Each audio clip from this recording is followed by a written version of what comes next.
Est-ce qu'elle peut mourir dans l'opération aussi? Oui. Il va falloir que vous tourniez ça dans votre tête assez rapidement parce que c'est plus qu'une urgence.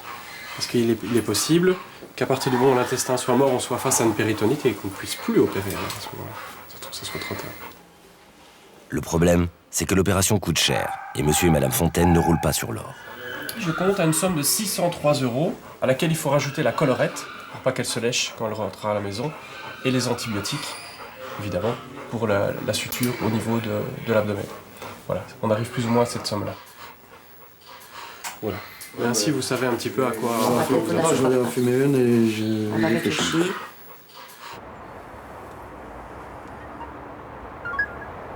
Ah bon, j'essaie de contacter mon banquier, mais je n'arrive pas, donc...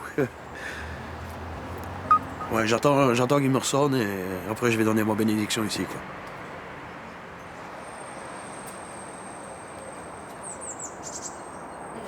Il y a des risques aussi qu'elle puisse rester dedans. Si ça a été partout. Sauve la bête, en premier. Moi, au début, c'est sauver la bête, c'est tout. Oui. Ça va, on le fait. On le fait. On l'opère. Non, moi, je veux dire, par rapport à l'écho qu'on a vu, c'est...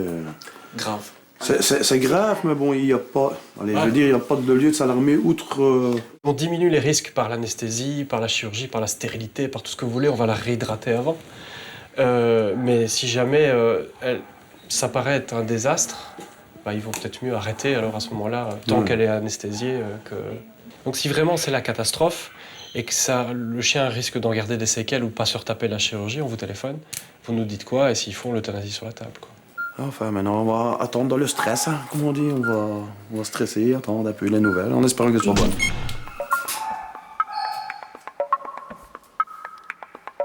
Donc ça va à 603 plus la culture et les médicaments. Mais ça, on vous dira après. Ça va. Mais je peux vous poser une question. Les gens qui n'ont pas d'argent et qui doivent opérer leur chien, comment est-ce que ça fonctionne alors? Il existe des associations ou des fondations en fait, qui peuvent aider alors dans ce cas-là.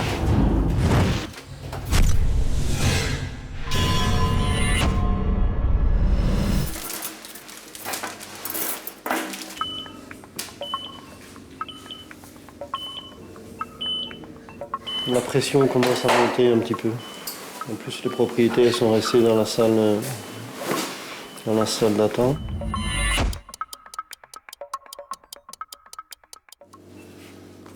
J'ouvre et puis il va falloir couper, je sais pas, le corps étranger qui est là et on retire cette portion-là. Ça va? Oui.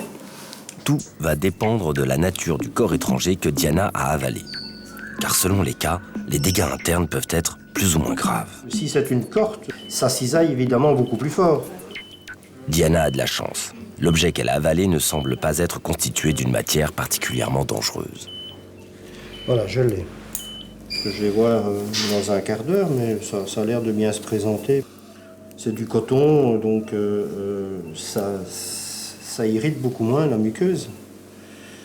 Donc c'est peut-être ce qui va le sauver, hein.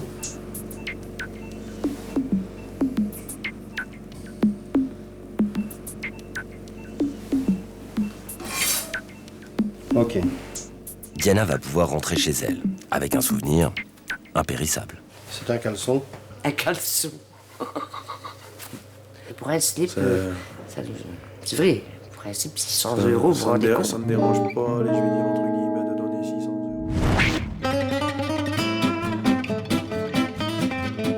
€. Pas de cacahuètes, hein. C'est une noix. Et ça fait.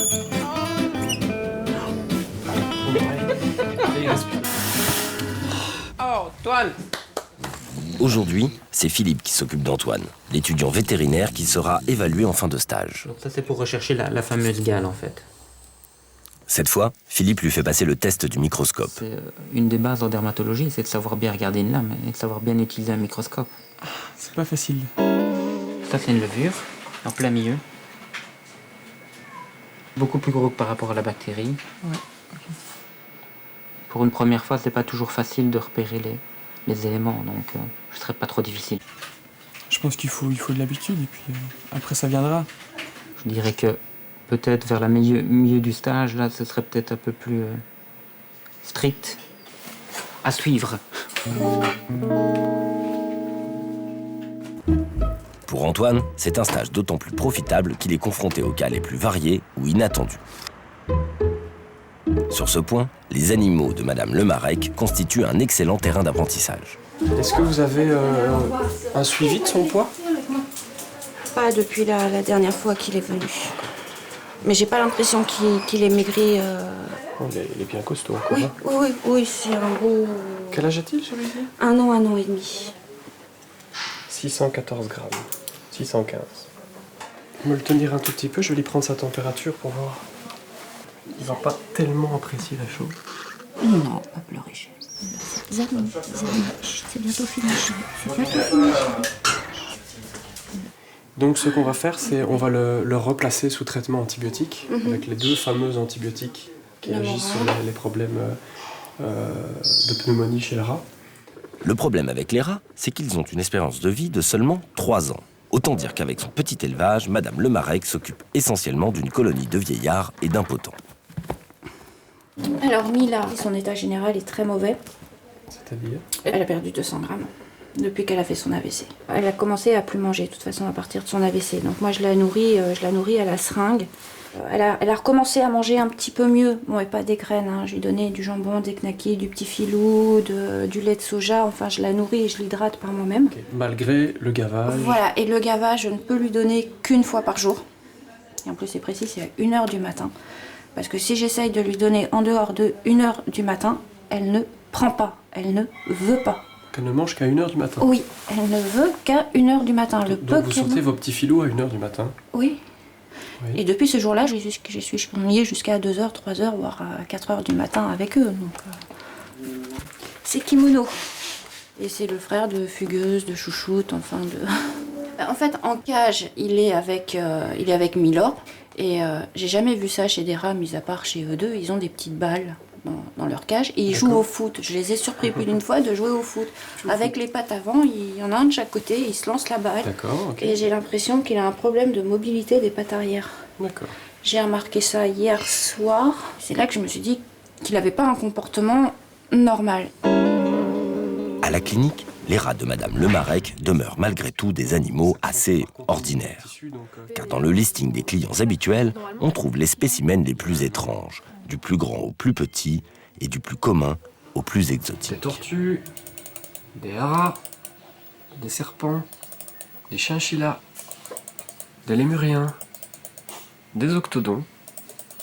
Ah, et Mademoiselle Delvine qui est un animal tout à fait particulier.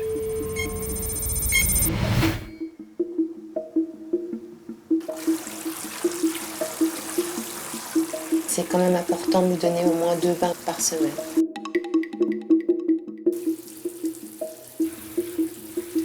Bonjour Marcel. C'est le chat. Je vais la remonter pour éviter que Godzilla la voie, sinon... Elles vont se voir, mais elles vont se crêper le chignon, on va dire ça comme ça.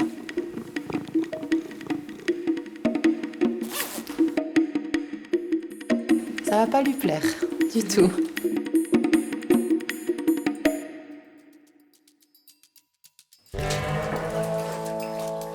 C'est pas un animal qu'on puisse, comme un chat ou un chien, qu'on puisse sortir, faire ses besoins, ça n'a rien à voir. Il faut détecter dès qu'elle a une petite blessure, ça ne se voit pas. Il faut savoir à quel moment lui donner un bain.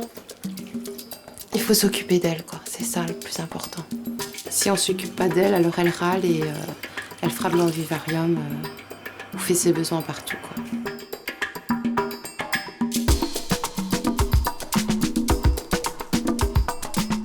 Malheureusement, Godzilla ne va pas très bien en ce moment. Pour une raison mystérieuse, elle a changé de comportement et elle perd du poids. Elle essaie plus de sortir, elle fait plus rien, elle dort toute la journée. Louloute, qu'est-ce que tu nous fais? Et vous la voyez maigrir? Elle perd du muscle au niveau du dos et au niveau de la queue. La queue. C'est trop là. Bon, allez, on va regarder un petit peu ça. Mais David n'oublie pas qu'il est le recordman en titre des blessures reçues par les membres de l'équipe. La prudence s'impose. Parce qu'ils sont quand même armés de magnifiques griffes, d'une queue qui fouette, Sans parler des dents au niveau de la bouche. J'ai été ouvert magnifiquement en deux par un grand mâle iguane ici au niveau de l'avant-bras, à travers un gros gant comme monsieur. Voilà, donc quand ils ont décidé de vous massacrer, ils vous massacrent. Pour manipuler un iguane en relative sécurité, il suffit de lui bander les yeux. Eh bien, rien que le fait d'occulter les yeux va la calmer. Elle va stresser beaucoup moins. En même temps, en pressant sur les yeux, on diminue sa fréquence cardiaque. Ce qui veut dire que vraiment, ça la rend dans un espèce de torpeur comme ça, et elle est beaucoup plus détendue. Ce qui permet vraiment de la manipuler plus facilement. Malgré une auscultation méticuleuse, aucune piste ne se dessine. On n'a vraiment rien de particulier comme symptôme. C'est un amaigrissement. Les travaux. Les travaux, je suis sûre que c'est ça. Et le voisin A commencé les siens. a commencé les siens, il est en train de tout casser, donc ça vibre dans tous les sens. À chaque fois qu'elle a arrêté de manger... Ça va pas en s'améliorant pour le moment, parce qu'il il s'est passé quelque chose. est en plein début. Alors, où on a changé de domicile, où Marcel est apparu. Marcel, c'est le chat. Et moi, le plus grand exemple que j'ai eu, c'est un iguane qui a arrêté de manger simplement parce qu'on a mis un pot de fleurs au-dessus de son terrarium. Évidemment, avant de découvrir ça, donc ils sont très très sensibles à leur environnement. Le couple va devoir laisser Godzilla à la clinique. Ils ne la reverront que dans quelques jours, après que David ait mené des examens approfondis. On se dit que si ça continue, on va la perdre. Si vraiment là, elle reprend pas de la nourriture, oui, on va la perdre, c'est d'office. Et je peux pas la remplacer. C'est hors de question. Et voir le terrarium vide, c'est hors de question aussi, c'est pas possible.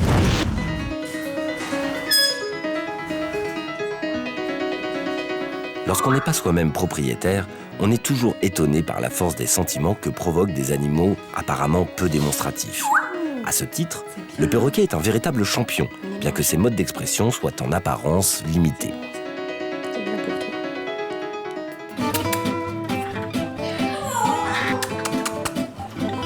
Jamais embrasser un perroquet. Je ne fais que ça. Ne le laissez pas sortir. Je peux pas. Si je dis il ne vole pas, il n'y a pas de problème. Qu'est-ce que vous voulez dire? Que moi, je lui donne des microbes? Évidemment. Aïe! Oui, oui. Viens faire un câlin qui n'est pas la mienne. Oh, on peut faire des bisous des fois. Mon Dieu, comment je vais me déshabituer de ça? Ah, ça, je ne sais pas. Madame Scolar, elle, s'inquiète beaucoup pour le jeune perroquet du Gabon qu'elle vient d'adopter. Il a un petit souci du côté du plumage, mais c'est un poids tout à fait normal. Pour un Gabonais, vous ne trouverez jamais un Gabonais plus gros que ça. Grâce aux soins réguliers prescrits par Guy, le jeune perroquet se remplume peu à peu. Entre lui et sa propriétaire, c'est aussi une belle histoire d'amour. Trop contente. Il est vraiment d'une gentillesse. C'est surprenant, on croirait que ça pince et non, c'est... Un petit loup, tu fais des petits bisous. Et il ne vous quitte pas même en voiture? Non, on se promène en voiture, on va en conteneur, on va partout.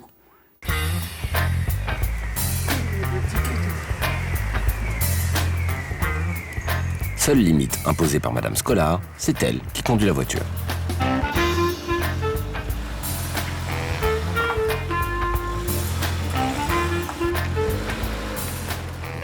Ah, il n'est pas stressé du tout. Un maximum que je peux le prendre avec, je le prends. On va partout, conteneur, car wash, partout. Dans les magasins. Attention, tu ne peux pas tomber, hein. Non, non, tu viens là, tu ne peux pas venir là. Tu viens gratter tête un petit peu? Pas évident, hein. Il reste pas beaucoup tranquille, hein. C'est pour ça que je le mets rarement là quand je roule. Il est plus en sécurité là en haut. Ses ongles à se mettre dans le siège. Hein. Il y a plus d'adhérence. Eh oui, t'as raison, chef. Voilà. Ce perroquet tient beaucoup de place dans la vie de Madame Scolar. Mais elle parle très bien des raisons profondes de cette affection débordante. Ouais, puis ça me donne une raison de vivre. Parce que bon, mes filles, j'ai des enfants, mais bon, ils finiront par quitter le nid. Comme tous les oiseaux d'ailleurs. Allez, on va aller casser la graine? T'as envie?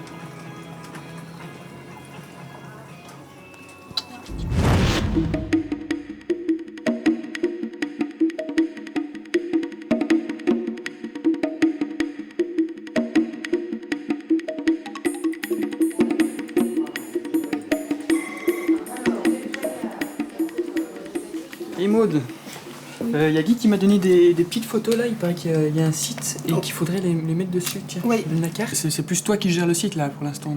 Oui, c'est un peu mon rôle d'étoffer un maximum le site, remettre à jour et tout ça. Maud qui crée une page Facebook pour la clinique. Elle met le nom de tout le monde. Il y a Philippe, au lieu de mettre Philippe, elle met Philippe Pipe. Maud est la dernière arrivée dans l'équipe.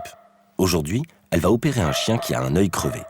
L'occasion pour elle de montrer ce qu'elle sait faire. Vous allez opérer seule? Oui, je pense. Pour intégrer l'équipe, Guy lui a demandé de reprendre des études pour se spécialiser en ophtalmologie. Et pour lui, elle est encore à l'essai. Je vais me faire tout petit. Je vais vraiment la laisser faire, mais je suis là. J'ai un œil dessus et si on devait avoir la moindre difficulté, je peux intervenir ou lui dire, ou lui conseiller une ligne de conduite, quoi. Il y a un poil dans ça. Non, j'ai pas besoin en fait. Vous voyez vraiment un grillage comme ça et comme ça, avec du filet résorbable. De manière à ce que le paupière ne sache pas reculer, qu'il n'y ait pas le creux disgracieux qu'il y a parfois. Bon. Et on n'a pas de réaction Non, au contraire, ils disent qu'il y en a moins, parce qu'il y a moins d'adhérence et moins d'abcès qui se forment grâce à ça. Bah, tu vas prendre quelque chose. Et voilà. En poursuivant ses examens sur Godzilla, David a découvert un liquide dans son ventre.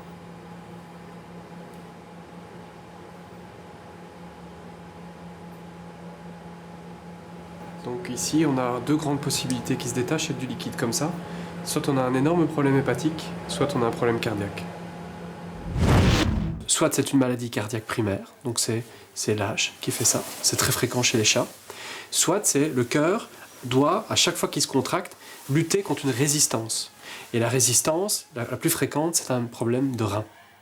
Donc on peut partir de quelque chose à la limite de pas trop grave jusqu'à quelque chose de très grave. C'est un vrai grand écart au niveau diagnostic. Donc j'ose pas trop vous dire quoi que ce soit maintenant puisque ça va dépendre de la prise de sang. C'est pas la première fois qu'elle arrête de manger, donc je m'étais dit bon, on va essayer de la retaper et en fin de compte c'est plus grave, quoi. C'est ça le pire. Voilà. Le pire c'est de l'annonce à mon compagnon. J'espère de tout cœur que ça sera pas trop mauvais à la prise de sang. Rapidement, David va devoir imaginer un traitement et un programme alimentaire pour tenter de ralentir ou de stopper la maladie. C'est un iguane qui fait approximativement 2 kilos. Donc c'est un animal en état de détresse.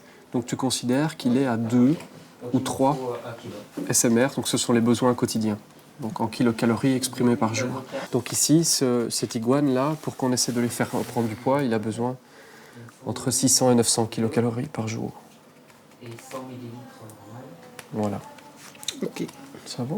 Ouais. Est-ce qu'il me serait possible de discuter avec le pharmacien, s'il vous plaît? J'ai une requête un peu spéciale à vous demander.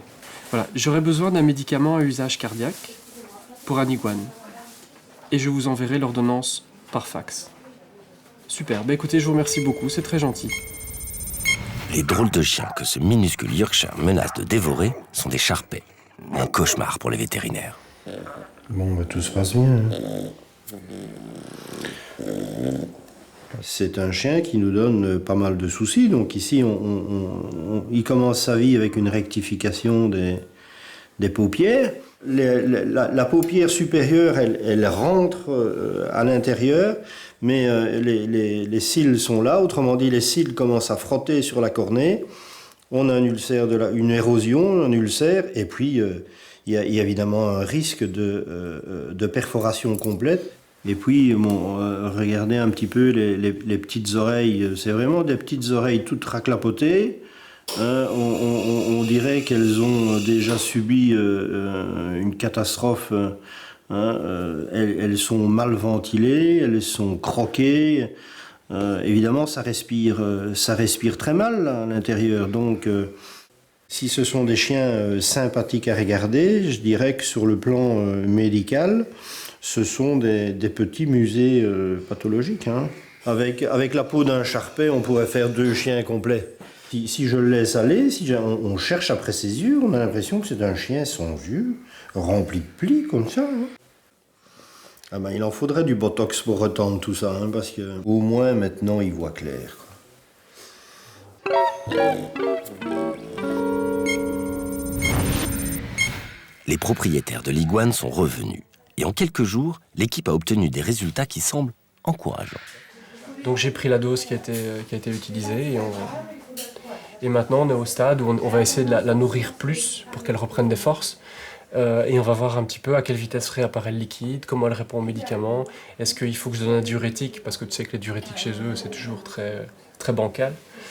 Donc voilà, on en est là. Elle a grossi ici de 150 grammes. Et dans 10 jours, on vérifiera si c'est vraiment du poids qu'elle a pris ou du liquide. Le traitement sera vraisemblablement un traitement à vie. En attendant, Godzilla a retrouvé un peu de vivacité, ce qui réjouit tout le monde à la maison. Sauf peut-être le chat Marcel.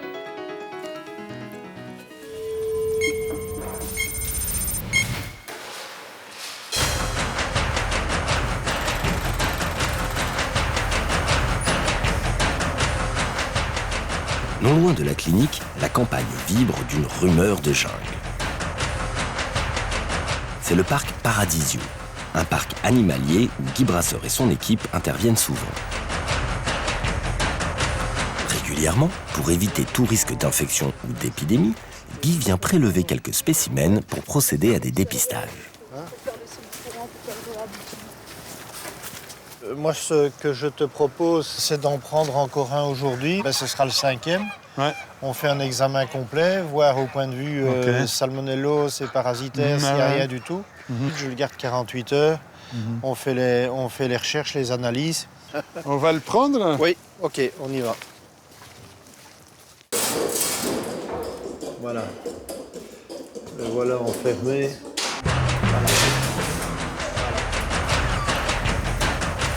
Aujourd'hui, Guy ramène un lémurien et un singe saïmiri. On est parti. Vite. À demain ou à après-demain.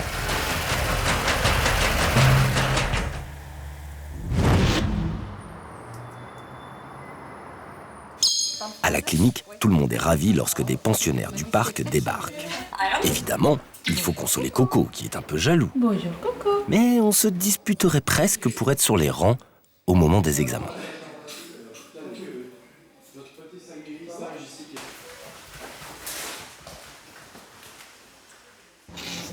Les manipulations sont plus délicates car ces animaux-là sont sauvages. Prends des pattes, c'est sûr que tu as le... Et dans certains cas, très sauvages.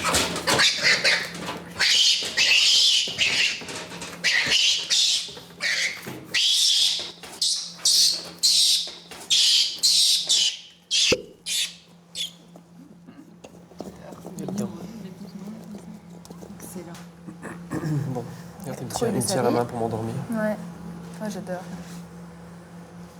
La toute première fois qu'on en a eu en hospitalisation, on avait oublié que ça avait des doigts. On n'avait pas du tout pensé. Et il ouvrait sa cage et machin, tranquille quoi. Il venait manger avec nous. Et nous on avait complètement zappé que ça avait des doigts et ça prenait tout.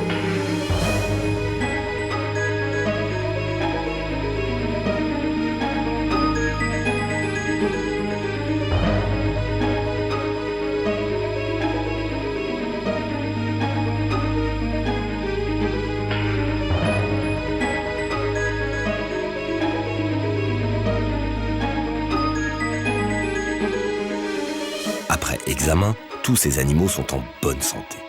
Pour chacun d'eux, après avoir été prélevés et manipulés par les hommes, la question du retour parmi leurs congénères sera la plus délicate.